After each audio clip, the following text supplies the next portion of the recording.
Subscribe कीजिए इस channel को, दबाइए इस बेल आइकन को हमारी लेटेस्ट वीडियो देखने के लिए।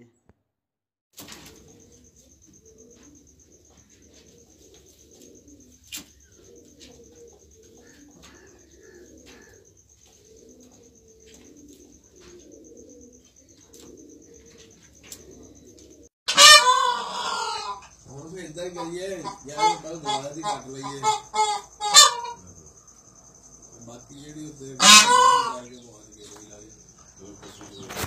अलवावे में दूर तक है दिन हो फिर बाहर निकाल के खुली जगह पे